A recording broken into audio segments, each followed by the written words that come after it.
All right, good afternoon. Good afternoon.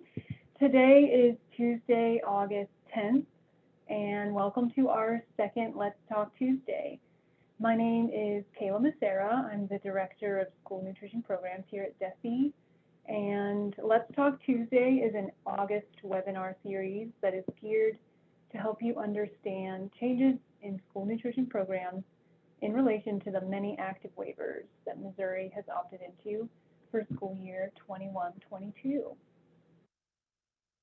So for those that are tuning in for the first time this week, I'd like to address some housekeeping items. Let me advance the point slide. So first, unlike our event flyer says, you do not need to enter an email address into the chat to receive a training certificate. We simplified this and published a blank training certificate for you to download, fill out, and file, and it can be found on our newsletters, webinars, and workshops page. Instead, feel free to enter hellos and shout out which school district you work for in the chat.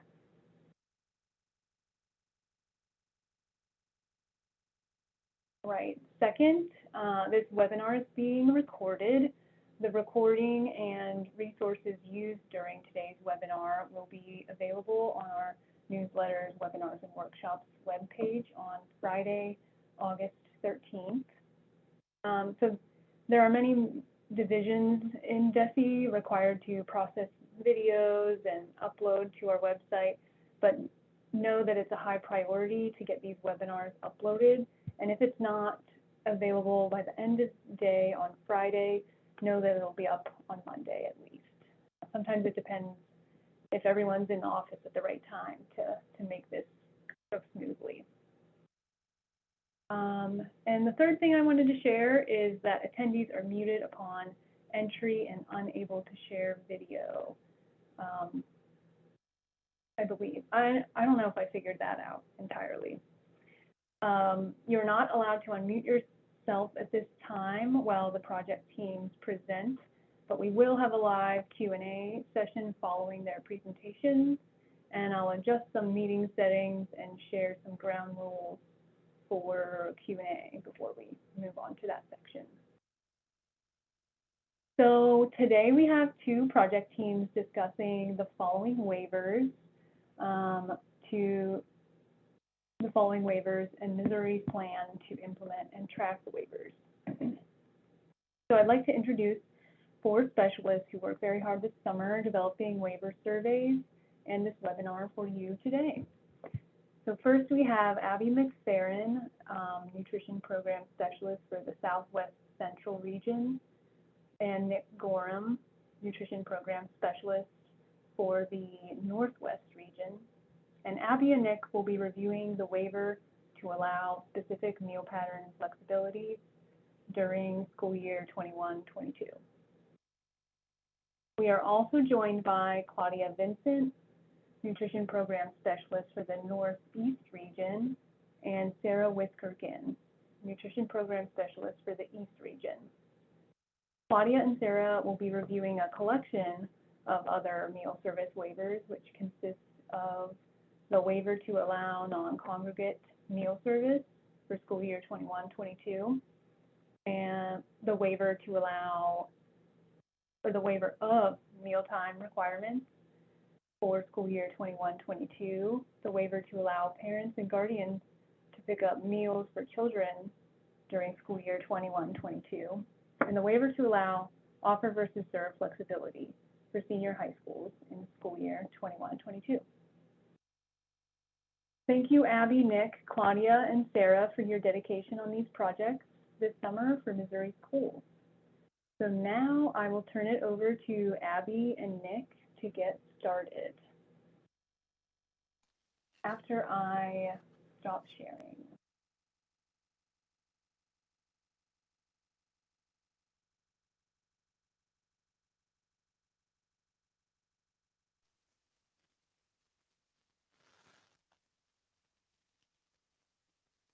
Sounds good. Hey, everybody. Let's see if I can get this all set up here real quick. My name's Nick Gorham, and I am the Nutrition Program Specialist in the Northwest region. I'm going to go over some info with you today about the specific meal pattern flexibilities waiver for this school year. See if I can get this figured out here.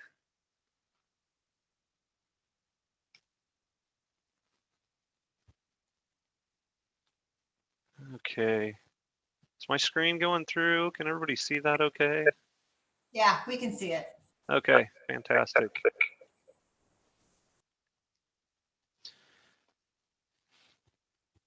Okay, so just to get started here, qualifying for this waiver this year, it's going to be a little bit different than it was from last year. So if you did apply and get approved for the meal pattern flexibilities waiver last year, this year is going to be a little bit different.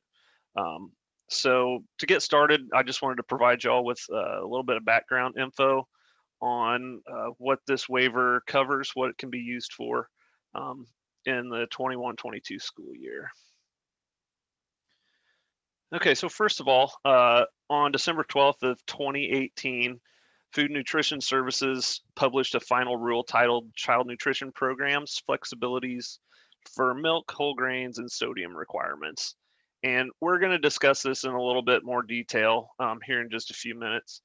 But wanted to make a point to let everybody know that this rule has since been vacated, so it is no longer in effect. And basically, the 2018 final rule it detailed 3 specific menu planning flexibilities, and the first one broadened the milk options in the National School Lunch Program and School Breakfast Program by allowing local operators to permanently offer flavored low-fat milk. And then for consistency across all nutrition programs, it also allowed flavored low-fat milk in the special milk program for children and in the child and adult care food program for participants ages 6 and older. Secondly, the 2018 final rule allowed for half of the weekly grains in the school lunch and breakfast menus to be whole grain rich. And that ended the need for an exemption process to serve enriched grains. And then finally, it provided schools in the lunch and breakfast programs more time for gradual sodium reduction by retaining sodium target 1 through the end of school year 2023-2024, and then continuing to target 2 in school year 24-25, and eliminating the final target that would have gone into effect in school year 22-23. Okay, but then in an April 13th, 2020 decision by the U.S. District Court for the District of Maryland, they found a procedural error in putting the 2018 final rule into effect. And so that vacated the regulation. But because of the COVID-19 pandemic, Food and Nutrition Services established a nationwide waiver to allow specific meal pattern flexibilities in school year 21-22. And the flexibilities that were vacated under that 2018 final rule, that's what's going to be covered in the waiver this year. And the waiver is for the purpose of being able to provide appropriate safety measures by supporting alternative meal service models and social distancing in the new school year. And also, waiving some of these meal pattern requirements, it also reduces administrative burden, for you guys, the local operators, as well as for us, the state agency.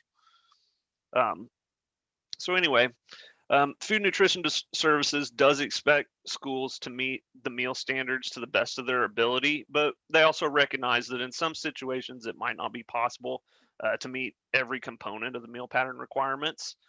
And given the challenges when employing appropriate safety measures for COVID-19, including serving meals outside the cafeteria and using different age grade group combinations or just one age grade group, the waiver allows states to grant requests from program operators for the specific flexibilities that we're about to talk about. Okay, so kind of like I was talking about earlier, the waiver for school year 21-22, it is different from last year's waiver. During school year 2020-2021, the broad meal pattern waiver allowed the entire meal pattern to be waived. So you could waive any meal pattern requirement under that waiver. But in school year 21-22, the specific meal pattern flexibilities waiver allows only specific regulations to be waived. And we're going to go over what those specifics are here in just a bit. But before we do, there's just a few things you might want to note about the effective dates and expiration dates for both the broad meal pattern waiver and the specific meal pattern waiver. So if your school is currently approved for the broad meal pattern waiver, and then you're approved for the specific meal pattern waiver, the effective date for the specific meal pattern waiver is October 1st of 2021.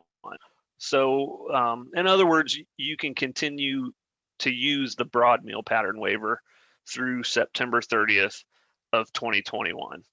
Now, if your school is not currently approved for the broad meal pattern waiver, but then you do get approved for the specific meal pattern waiver, the effective date for the specific meal pattern waiver for you is going to be the approval letter date. So if you're not already approved for the broad meal pattern waiver, you are going to be allowed to utilize the specific meal pattern waiver earlier than that October 1st, 2021 effective date. And the specific meal pattern waiver is effective through June 30th of 2022. And it will be available for you to apply for this waiver throughout the entire 21-22 school year.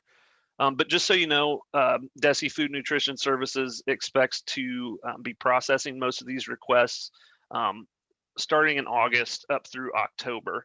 So if your LEA does not need the specific meal pattern waiver at this time, but then you end up needing to apply for the waiver after November 1st, please just get in touch with your nutrition program specialist with the NPS in your region and let them know, so they'll know to look up your survey info. Okay, so now I want to go over just the specifics that are covered under the waiver. And as we've said, Food Nutrition Services has established the waiver for these specific meal pattern requirements. And also, just so everybody knows, these flexibilities, they do extend to SSO as well for the duration of the waiver.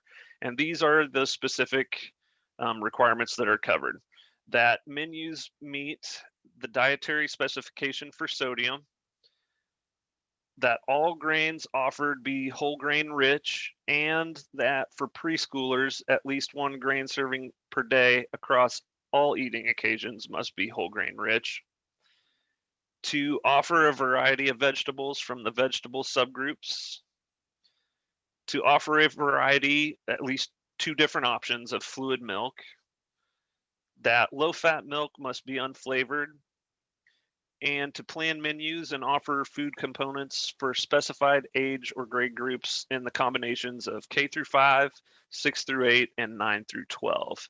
So those are the specifics that are covered under this waiver, and all other meal pattern requirements will still remain in effect.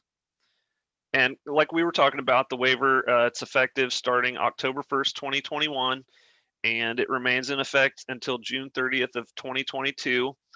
But again, just like we mentioned in the last slide, you will be able to implement the waiver for the entire school year, even if it starts before October 1st, because that broad meal pattern waiver is still in effect.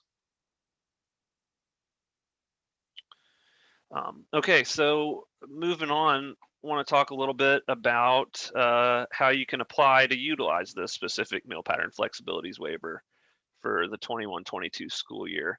And the process of applying for the waiver, it's the same as it was last year. So if you did this last year, the actual process is the same. You'll need to complete a survey, and the information you provide on the survey will be reviewed by the nutrition program specialist for your region, who will then contact you with a notice of approval or denial once they've had a chance to process your survey information. And while the process to apply is the same as last year, the survey itself's been changed just to reflect the specific meal pattern requirements that are covered under the waiver, since it's a little different from last year. And now I just wanted to go through each question on the survey, just so you can get an idea of what we're looking for in order to approve your school for the waiver. I know that sometimes these surveys, the questions might seem a little unclear, or you might need a little help figuring out what it is we're looking for.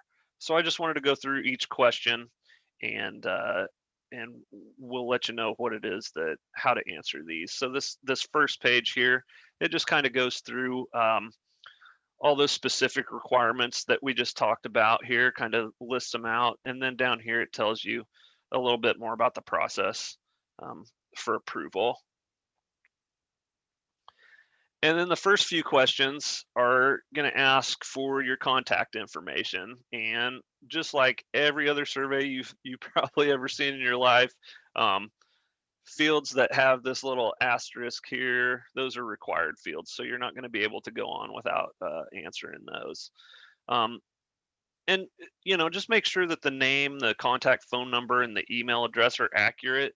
But also, something else I wanted to mention is be sure that the person that you list as the contact is actually the person who's going to be able to answer questions that are related to the meal pattern requirements and the need for the waiver. So the next section goes over the need for waiving sodium requirements. And just a little background on that. Basically, due to safety concerns, a lot of schools are still going to be relying on grab and go or shelf stable foods that are prepackaged this year. And a lot of these types of foods are higher in sodium than the foods that were typically used by schools prior to COVID-19. And if you do want more information on that, we've provided a little link here for you on the rescission of milk, whole grains, and sodium flexibilities. And if you click on that link, that'll take you to a much more in-depth explanation of all of that stuff. And then question 7 is going to ask if your LEA is only waiving sodium requirements. And if that's the case, then you will answer yes, only waiving sodium. If you need to waive sodium and other requirements, then you will answer no, need sodium and other requirements.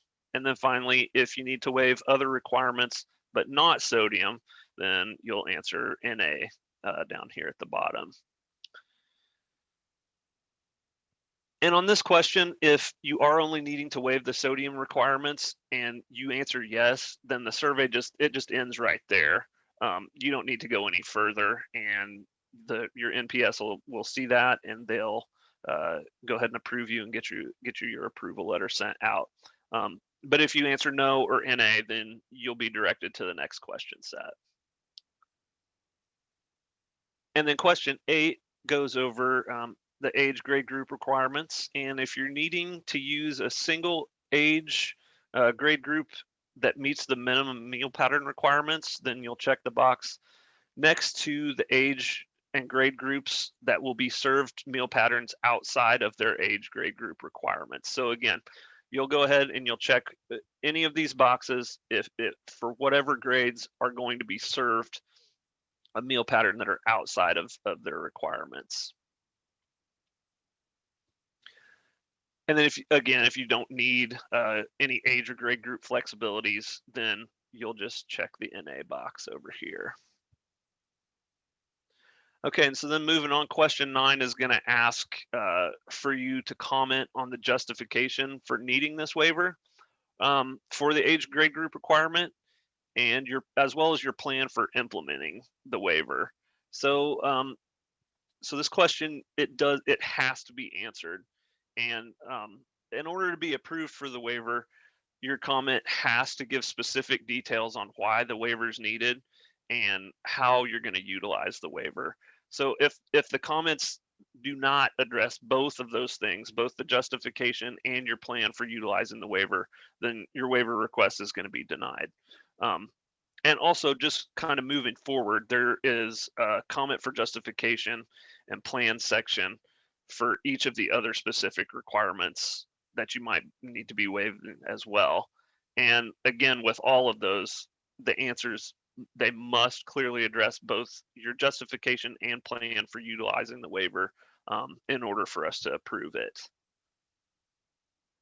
And so like we just said, this section, it is going to be required. It's a required field for all the remaining questions, but you know, NA is also a possible answer here that you may not need. You may not need to apply for each of the specific requirements. And so if that's the case, and you check the NA box for this question or any of the questions that follow, in the comment box here, you can just type NA or not needed, as long as you put something in there. Okay, and so then the last section of the survey it's going to cover the grain, vegetable, and milk requirements. So for grains, you'll just check the box next to the requirement that you want to waive, or check NA if you do not need to waive any grain requirements. And once again, detail your justification and plan in the comment box, or just enter not needed or NA if you don't need to waive this requirement. And then it moves on to vegetables. And again, just check the box next to the requirement that you need waived, or check NA if you're not waiving vegetable requirements, and you leave your comment for justification and plan in the comment box, or again, not needed or NA. And then there's only one more question, and it's about the milk requirements. So once again, just check the box next to the milk requirement that you need to waive, or the NA box if you don't need milk requirements waived. And once again, just like before, leave your comment for justification and plan, or just enter not needed or NA if you're not needing to waive the milk requirements. And so that's the end of the survey. We're kind of trying to make it short and sweet. After you click the done button here, your survey information will be sent to the nutrition program specialist in your region, and they'll process your answers. One thing I wanted to say just real quick, only click the done button. Only click that button when you feel confident that you provided enough detail to justify your request for all the requirements that you're wanting to waive. We just want to stress that the more information you provide, the easier and faster it'll be for your NPS to process your waiver request. And like we said, once we've processed your survey, your region's NPS will send you a letter of approval or denial based on the answers that you provided. And again, if you don't provide enough information, then the waiver request will be denied, and you would have to start the process all over again. But that being said, if you are initially denied for the waiver, maybe you made a mistake or just whatever, you don't really need it right now, but you find that you do have a need to use it in the future. Like we said earlier, you can complete this survey again at a later date, anytime throughout the school year. You just want to keep in mind that, like we also talked about, most of these requests are going to be processed from August through October. So if you don't need this waiver right now, but you do end up applying for it after November 1st, please just let your region's NPS know, so that they'll know to look up your survey information, and they can process your request. And as always, if you have any questions about the specific meal pattern flexibilities waiver, feel free to contact the nutrition program specialist in your region, or you can also always contact the Food Nutrition Services office at the number or email address that we've got up here on the screen. Or you can also always visit the Food Nutrition Services website for more information on it. But I think that's it. That's what we've got so far for the specific meal pattern flexibilities waiver for next year.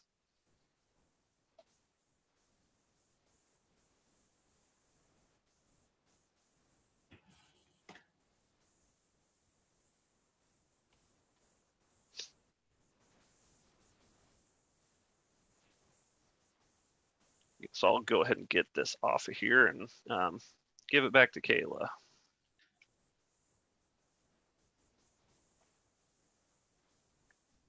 Thanks, Nick. Good job. Thank you.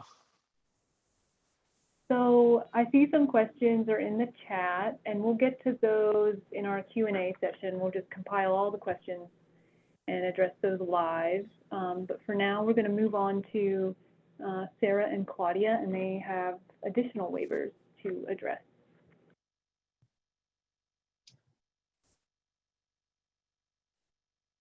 Thanks, Nick, for talking about the meal pattern waiver. Hi, everyone. I am Sarah Wiskirchen, and I'm the Nutrition Program Specialist for the East Region. And today I'll be talking about the meal service waivers for school year 2021. So I'm going to get my screen pulled up real quick. Let's see. Can everyone, Kayla, can you hear me all right? Yeah, you sound good, and Perfect. I can see your screen. Awesome. Okay, that's great to hear. Let's see. Okay, here we go. Okay, so today, like I already said, I'll be talking about the school year 21-22 meal service waivers along with Claudia. So I will be discussing the 4 meal service waivers that have been extended to this school year in summary, and then Claudia will be discussing how to apply for these waivers shortly after this presentation. So to begin, I'm sure that many of you have heard that some of these waivers from school year 2021 have been extended into school year 21-22. So here you can see a list of the meal service waivers which have been extended through June 30th of 2022. First is the non-congregate waiver, the mealtime flexibility waiver, the parent guardian pickup waiver, and last is the offer versus serve waiver. We will be discussing these waivers prior to reviewing how to apply for these 4 waivers. So throughout this presentation, you can find links to each of the specific topics towards the bottom of each page. This will take you to the DESE Food and Nutrition Services page to provide you with more information about that topic. And then also this presentation is being recorded and it will be available on the DESE FNS webpage on Friday, August 13th.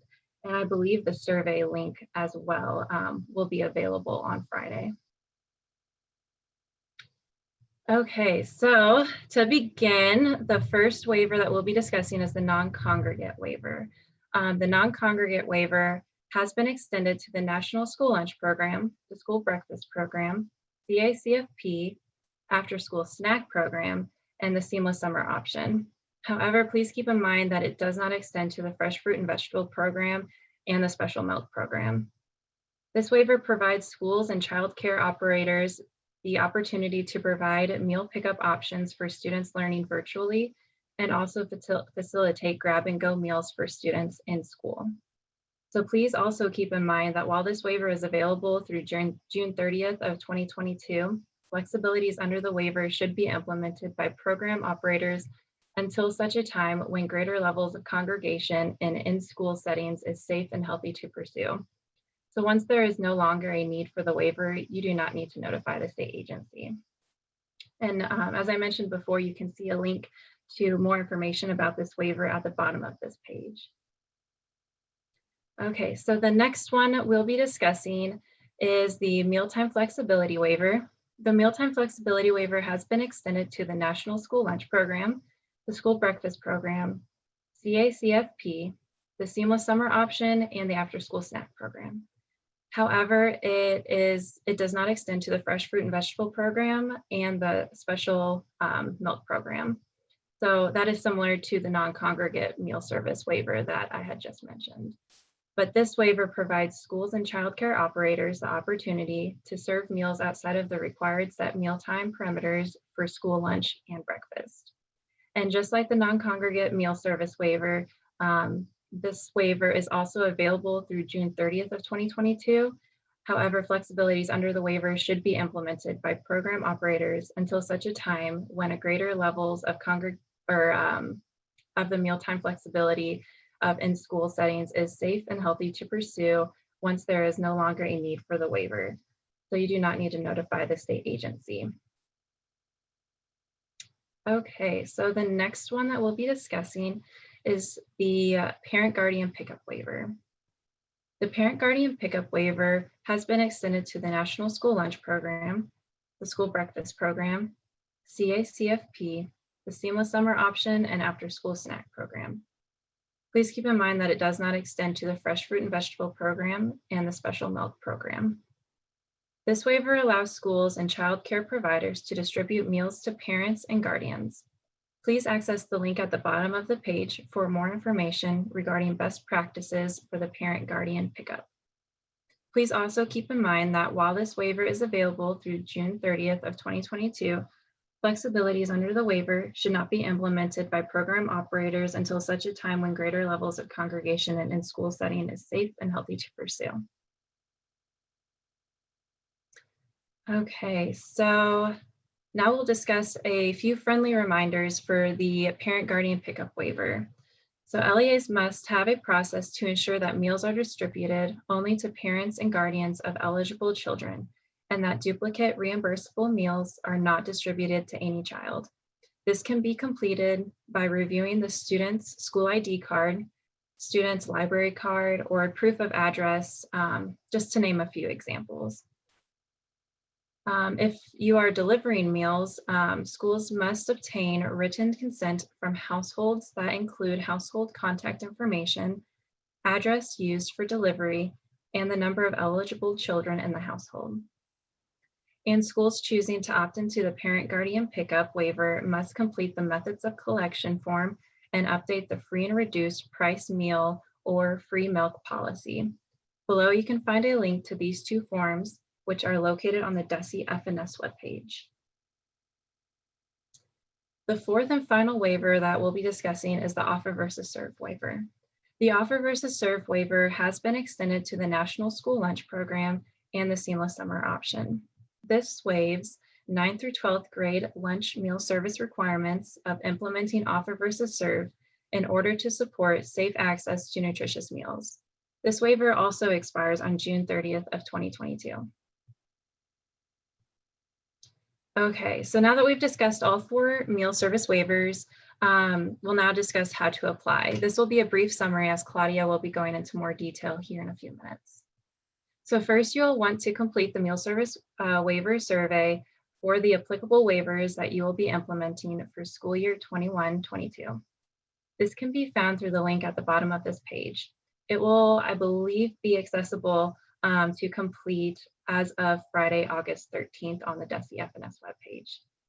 It will be through SurveyMonkey, like the waivers, the waiver applications from school year 2021. So you guys will be more familiar with that process now that we've had a few rounds of waivers. So next, you will complete and submit the methods of collection and the free and reduced price meal or free milk policy if that's applicable. Next, you want to ensure that each point of service and meal counting method is accurate. And lastly, you will need to submit the survey. The application process would now be considered complete for the meal service waivers for school year 21-22. So please keep that in mind that you do not need to notify your state agency if you extend past the anticipated end date of each waiver, or if you no longer need to utilize the meal service waivers. So now if you have any questions that arise between now and the beginning of the school year or throughout the school year, you can contact us through the following contact information listed here. And this presentation is being recorded and will be available on our webpage as of Friday. So I will now hand it off to Claudia, who will be discussing how to apply for the school year 21-22 meal service waivers through the SurveyMonkey.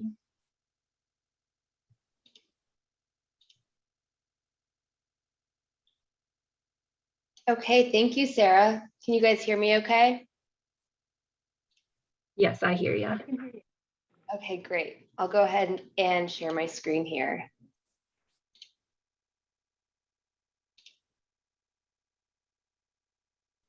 Okay, so Sarah just went over each of the waivers included in the meal service waiver survey for school year 21-22. And I'm Claudia Vincent, the nutrition program specialist for the Northeast region. And I'll go ahead and take you through the actual survey and include some examples. So note that the survey link will be posted under the disaster COVID-19 information page on the DESE Food and Nutrition website on Friday, and an email will be sent out to authorized representatives via email. All right, let's go ahead and begin the school year 21-22 meal service waiver survey. As you can see on my shared screen here, page 1 asks for the LEA name and contact information, similar to what Nick showed you early on in this presentation for the meal pattern waiver survey. So here we entered in our example for the agreement number, the LEA name, food service contact name. This is usually the food service director or an authorized representative for the LEA, food service contact phone number, and an up-to-date email address.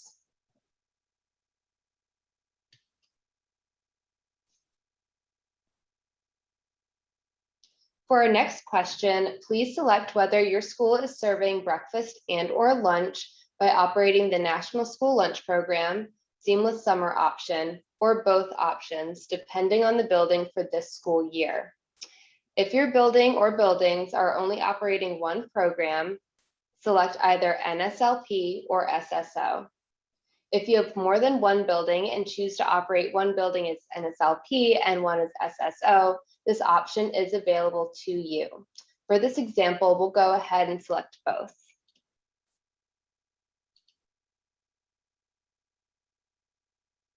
For this example, we selected that the district is operating both NSLP and SSO for this school year. Note, if you select either NSLP or SSO and not both, then you'll go ahead and skip to question 9 regarding the first waiver of this series, which is the non-congregate feeding waiver, and you won't need to list your building names. This is because the entire district is operating one program for breakfast and/or lunch. So for this example, we'll go ahead and enter in that the Bay High School and the A+ district is operating NSLP for breakfast and lunch.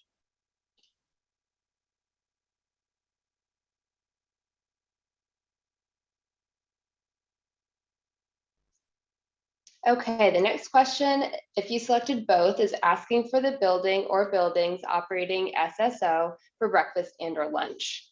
For this example, we'll go ahead and explain that the Gulf Middle School and Cove Elementary will be operating SSO for breakfast and lunch. Question 9 asks if the LEA is opting into the non-congregate feeding waiver. As Sarah explained, the non-congregate feeding waiver is applicable to LEAs operating NSLP, SBP, CACFP, ASP, and SSO. It provides school and childcare operators the ability to provide meal pickup options for students learning virtually, facilitate grab-and-go meals for in-seat students, and if the school's SSO operation is open site, then also to community members aged 18 years and younger. So for this example, we'll go ahead and select that yes. This LEA is electing to utilize the non-congregate feeding waiver.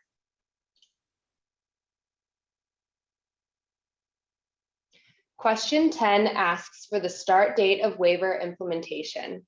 This will usually be the first day of school for your students.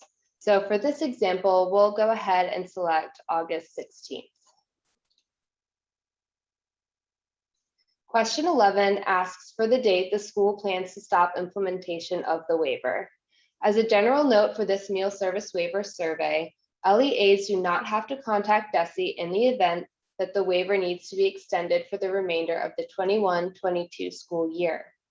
These waivers are available for use through June 30th, 2022. The USDA only wants schools to use the waivers for as long as they are needed for COVID-19 safety procedures. We ask for anticipated dates to be entered in order to report on Missouri waiver use to the USDA. So for this example, the A+ district believes they will need the non-congregate feeding waiver for the first semester, and then they'll go ahead and reevaluate from there. So we'll go ahead and for this example, we'll enter in December 17th.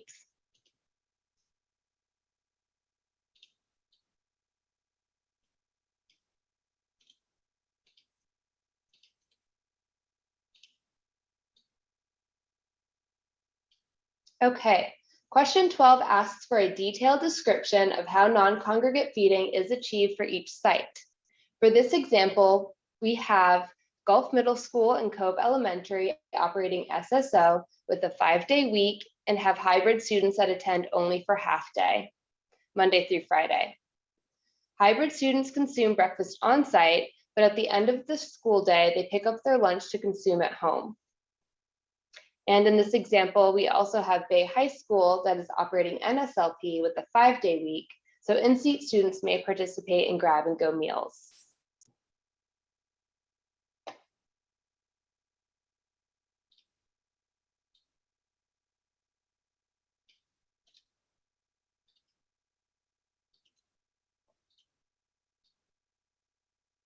Okay, question 13 asks for a description of the point of service operation. So for this example, Gulf Middle School and Cove Elementary hybrid students line up at the end of their school day in their classrooms to pick up their lunch to be consumed at home. The teacher will tally each student as they pick up their lunch. Daily breakfast is served in the cafeteria where cashiers tally the students as they receive their meal.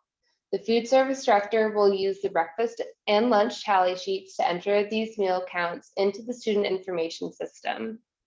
Bay High School in-seat students who are operating NSLP are entered into the student information system as they receive their reimbursable breakfast and lunches in the cafeteria. So you can kind of see a pattern here on how we would like you guys to explain your point of service operation. And in the previous question, just give a detailed description of how your district is going to apply these waivers so we know what's going on with you guys. All right, and then question 14 asks how your LEA anticipates this waiver to improve child nutrition services. And of course, just following our example here, for A+ school district, hybrid students consuming lunch at home have access to a nutritious and healthy meal. And then their in-seat students in high school have the option to receive a grab and go meal. And this is the last question for the non-congregate. Okay, moving on to the next waiver. Question 15 asks if the LEA is electing to utilize the waiver for mealtime flexibility.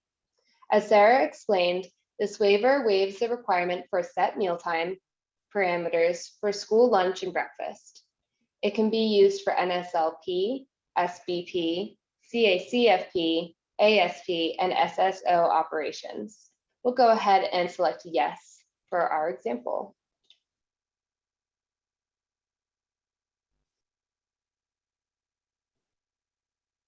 Question 16 asks for the date of waiver implementation. So again, we'll enter in August 16th.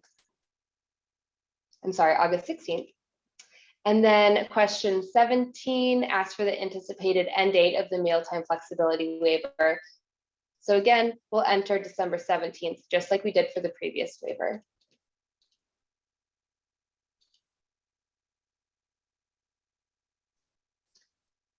Question 18 asks for the scenarios that apply to the adjusted lunch and/or breakfast time.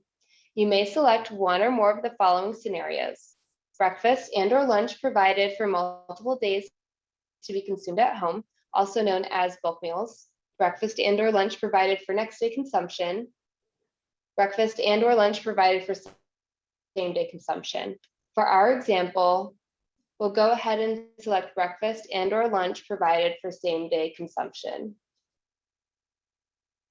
This is appropriate due to the Gulf Middle School and Cove Elementary example. They're operating a hybrid learning model where students consume breakfast on-site, but then they take their lunch home to consume for the day.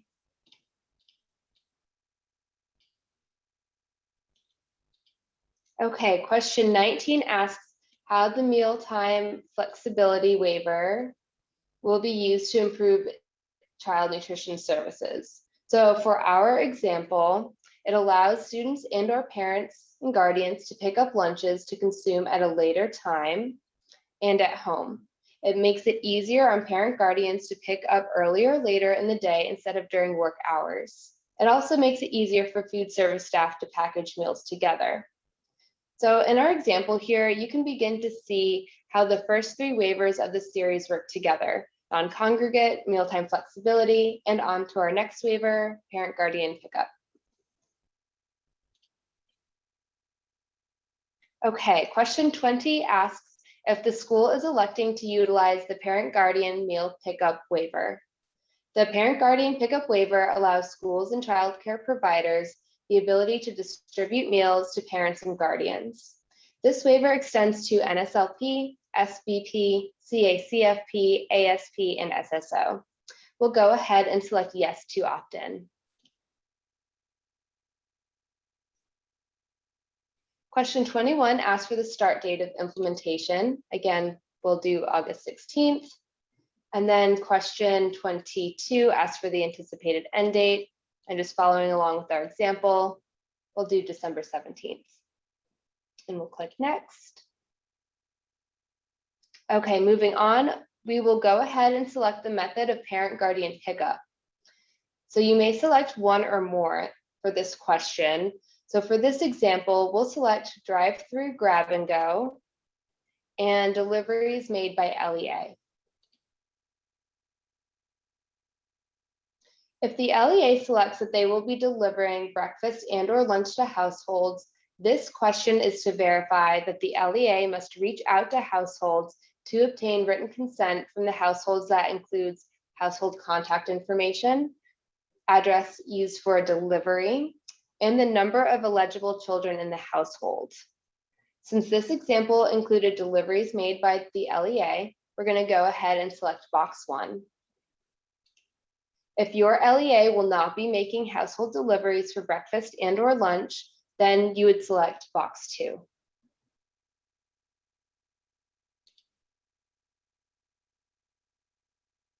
Question 25 explains that LEAs must have a process to ensure that meals are distributed only to parents and guardians of eligible children, and that duplicate reimbursable meals are not distributed to any child.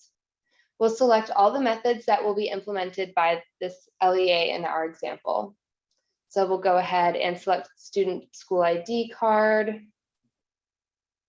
parent guardian with name that matches the roster, a driver's license, or a car tag with the student's name and grade.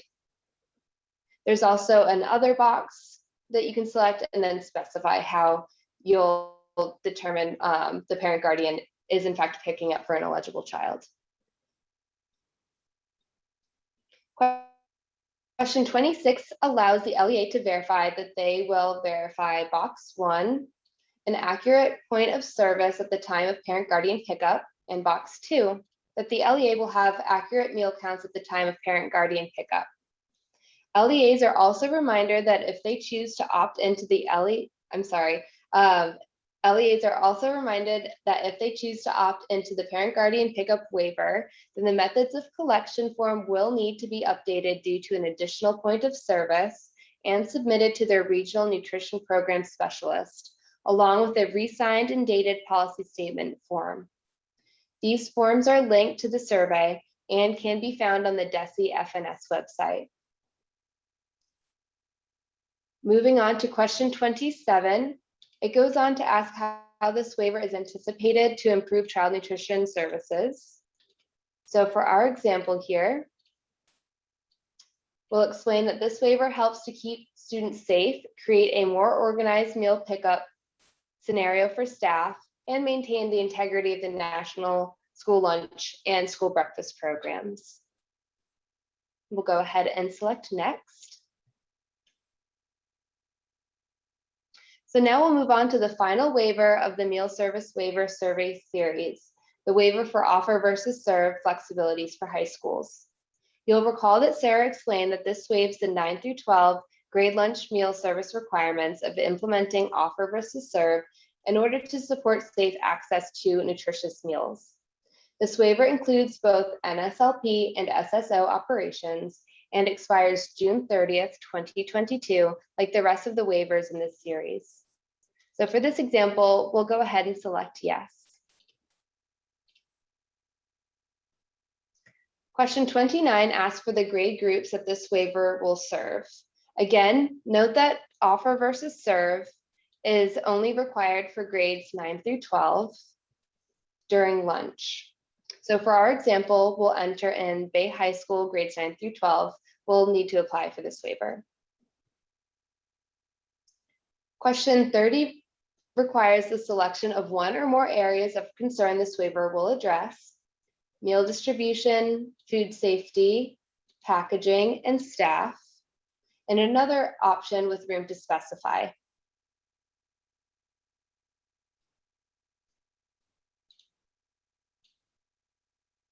Question 31 asks for an explanation on how the offer versus serve waiver will improve child nutrition services. So for our example, we'll explain that for A+ district, this waiver helps food service staff prepare and organize breakfasts and lunches for Bay High School students. Individual food packaging waste and cost, serve yourself scenarios, and food safety are a concern. Providing all 5 meal components helps to evade these concerns. So at the end of this question here, you have the option to be done with your meal service waiver survey. As Nick explained in the meal pattern survey, as soon as you click done, that's it. You are submitting it to DESE FNS.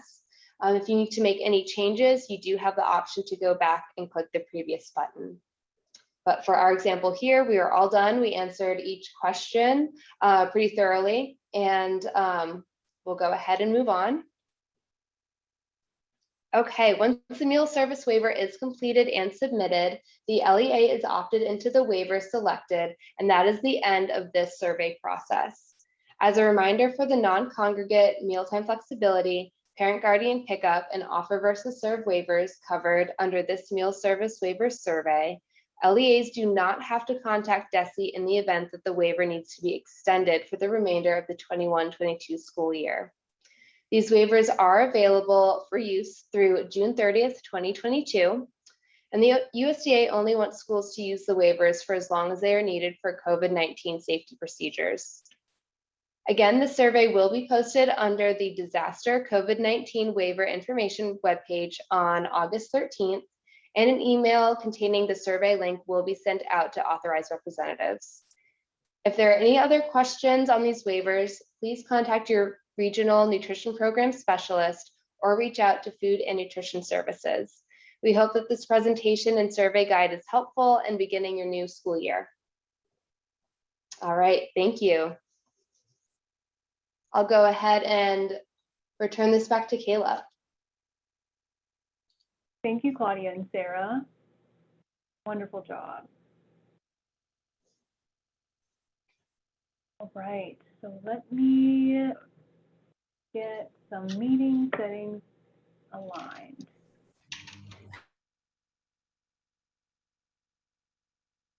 All right.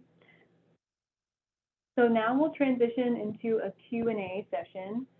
I believe I just changed settings to allow participants to unmute themselves. So we'll accept questions in 2 ways. The first way will be verbally. If you have and would like to ask a question out loud, you can raise your hand by taking a look at your meeting window, and on the bottom ribbon, you'll see a reactions button, and you can raise a virtual hand. So if I see any virtual hands raised, I'll call on your name, ask you to unmute yourself, and you'll ask your question. I believe you can go back to that same reactions button to lower your hand. The second way is through the chat box. You can type in your question in the chat box function, also accessible through the bottom ribbon in your meeting window.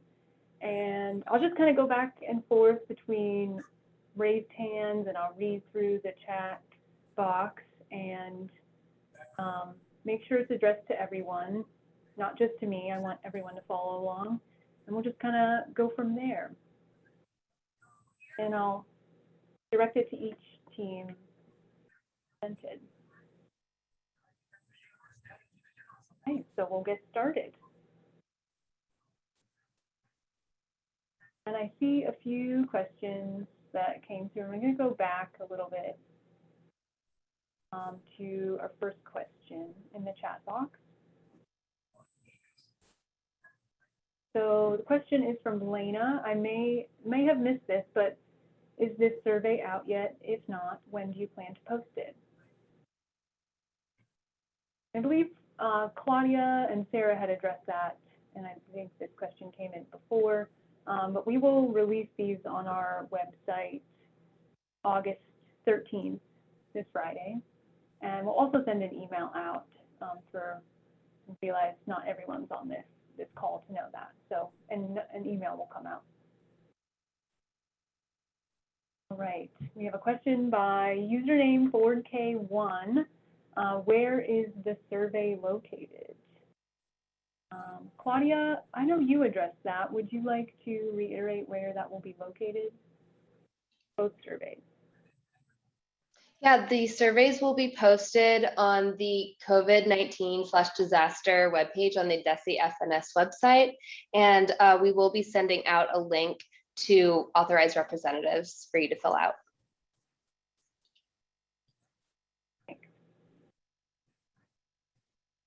All right, question about meal pattern waiver. Clarify, 1% chocolate milk is approved to serve.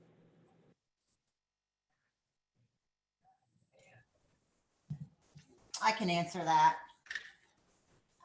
If you fill out the waiver, the meal pattern waiver, and you check mark the low fat flavored milk, then you are able to serve the 1% chocolate milk. But you have to fill out that waiver and make sure you check mark the unflavored or the low fat flavored milk.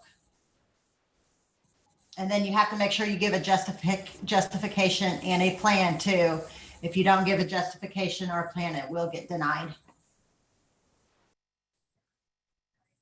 Thanks, Abby. All right, a question from Sandy is, why would anyone choose NSLP over SSO? How to decide which one? I think this would be a good question for other schools to chime in too. If there's anyone on the call that's kind of on the fence about NSLP or SSO, I'd love to hear where you and your colleagues are at in a conversation. I'd love to hear, open that up. And if there's any specialists on the call right now who kind of have insight to that question too, feel free to speak up.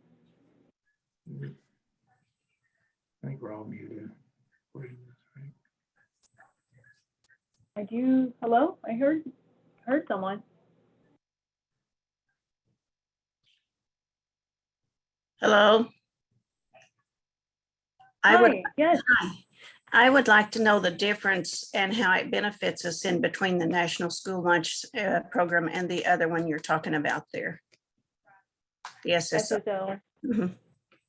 Yeah, so a major benefit with SSO is that all meals are served for free and are claimed at the free reimbursement rate.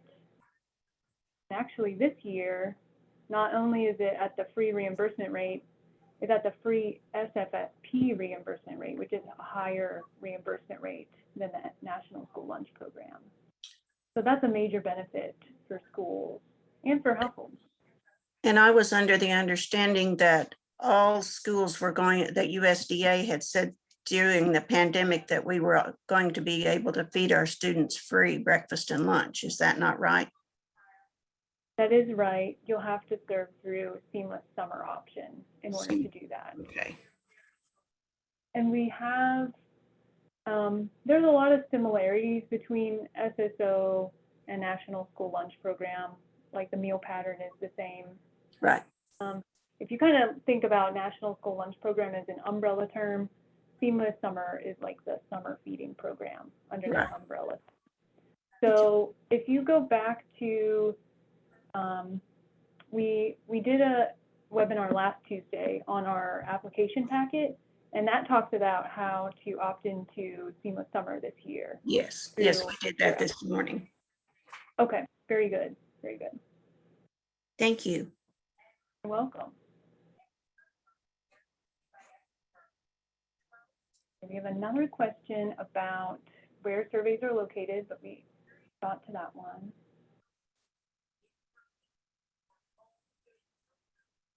So another question from Rachel. Should a school district apply for all waivers to be prepared for whatever 21-22 might bring, or only apply if they intend to begin the year with parents picking up meals, etc.?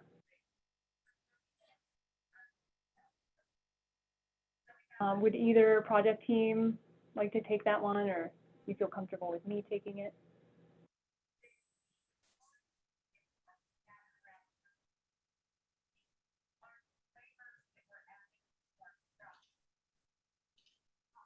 I can take it. I would go ahead, if you plan on implementing these waivers, go ahead and fill out the surveys now. You know where they will be located. They'll be on the COVID-19 disaster webpage on the DESE FNS website. So if something comes up later on in the school year that you weren't anticipating on in August, you can complete the survey and make sure that you reach out to your nutrition program specialist. That way they can locate your answers and give you any technical assistance. Thanks, Claudia. All right, Brenda asks, so I have to fill out the waiver to serve chocolate milk. Abby, would you like to reiterate? Yes, if it is 1%, yes.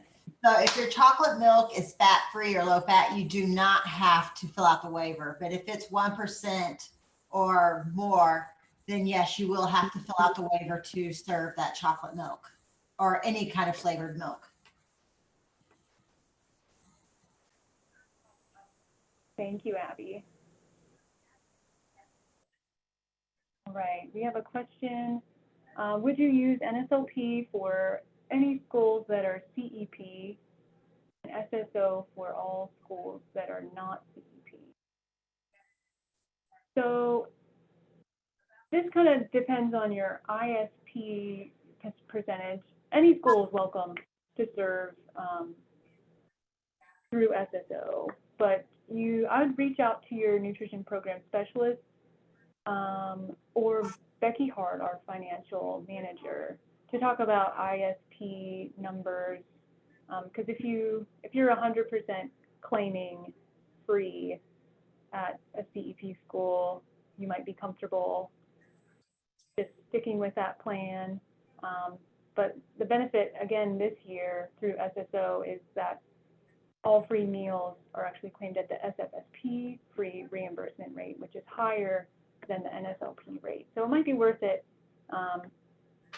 financially for your school to make that transition for all schools, regardless of just to get that higher reimbursement rate.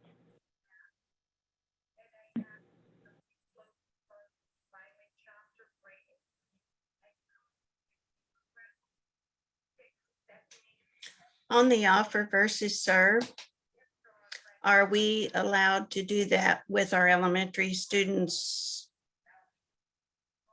on a regular program?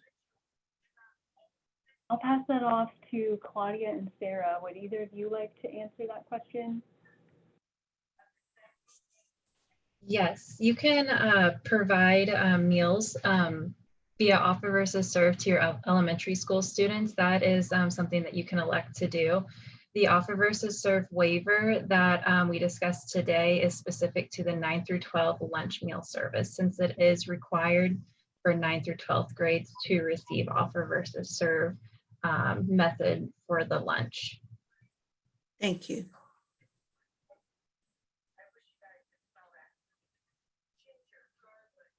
Thanks, Sarah.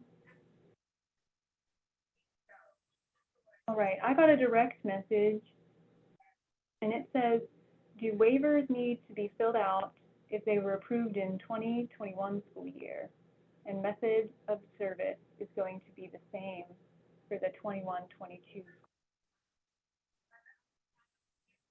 I'd like for each project group to answer that.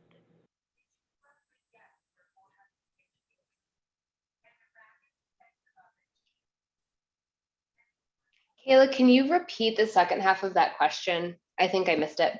You just repeat the Yeah. whole question. I'll do the whole question again.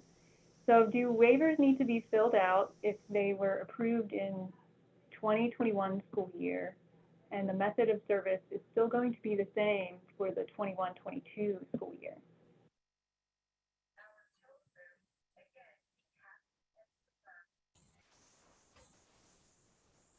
Okay, I will answer for the meal pattern.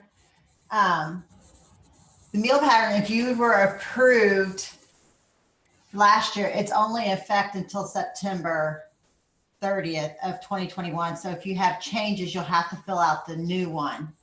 And also because it's more specific, it targets only certain things, then I recommend you filling it out.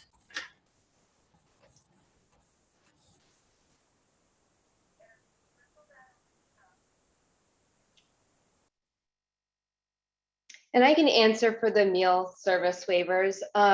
Yes, please complete a new survey for the 21-22 school year. Just like Abby says, we do have, I know that the surveys look similar to last year, but there are some new items on there, and we just want to make sure that we're getting a fresh new batch for this upcoming school year and everyone is covered who wants to opt in.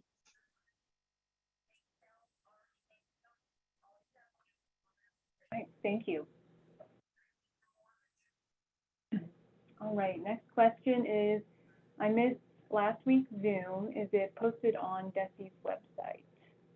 And the answer is yes, it was posted yesterday, a little later than my ultimate goal of Friday, but it is on the newsletters, webinars, and workshops page. The first section is Let's Talk Tuesday, and you can access the webinar, and then they have a guidance packet that they put together, and you can access it too. Right, our next question is, back to when Nick was first talking about the 2018 final rule no longer being in place, has there been a change in sodium targets?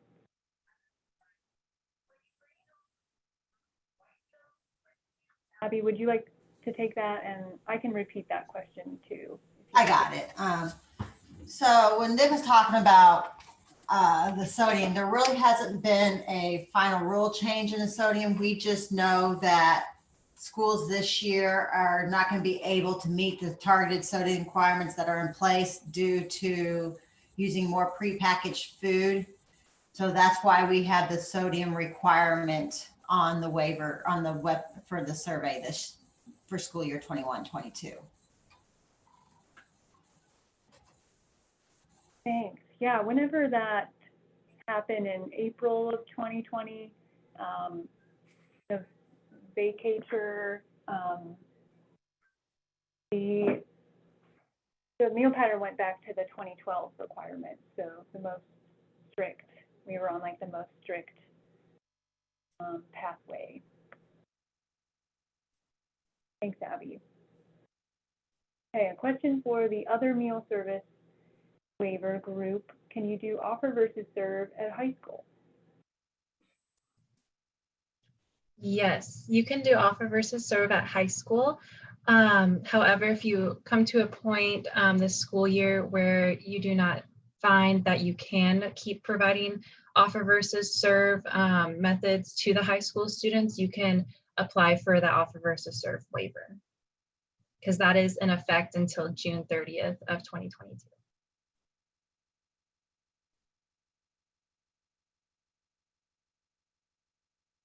Thanks, Sarah. I have another question from Lena. Did I hear Claudia say if we fill out the necessary waivers, and if all of a sudden everything goes back to normal, we do not update the waiver? Only if we are adding a waiver, not select. Is that correct?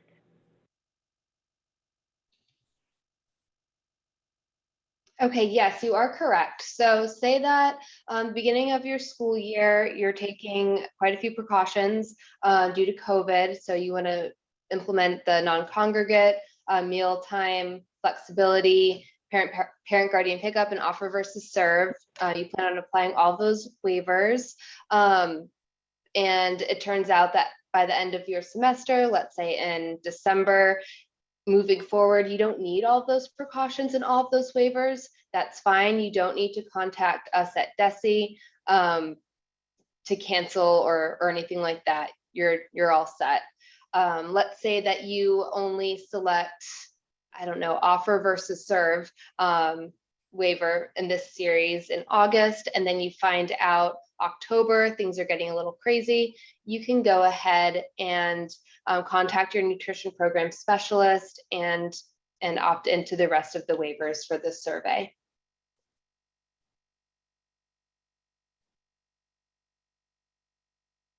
Thanks, Claudia. Hey, I don't see any more coming in through the chat. Wait, I just saw one pop in. So the question from Catherine is, she's a little confused. I thought every grain we served had to be whole grain.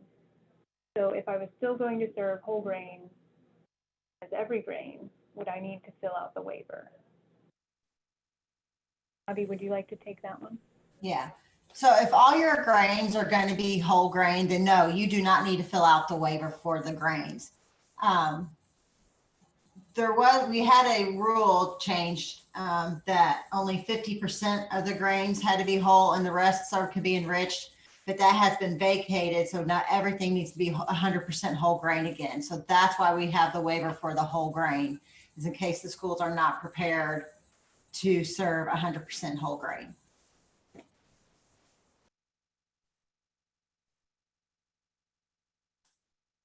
Thanks, Abby. Okay.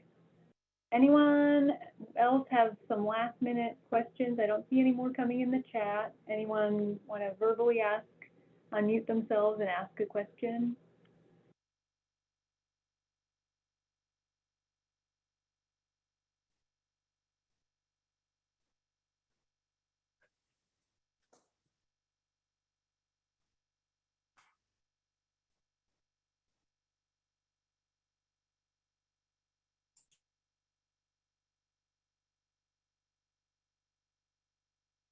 Okay, well, it looks like all questions have been answered, at least for now. If you do have any more questions, we reach out to your nutrition program specialist, our office, and we will help you get your answer. I want to promote our next week's Let's Talk Tuesday. What date is that? August 17th. We'll be talking about administrative reviews and procurement reviews and the cycle. So look out for that webinar link in your email inbox Monday at 1 p.m. And thank you again to Nick, Claudia, Sarah, and Abby. Go to our newsletters, webinars, and workshops page to download your certificate and fill that out, file it. And yeah, be sure to join us next Tuesday. And thank you again. Have a good rest of your Tuesday afternoon. Thanks, Kayla.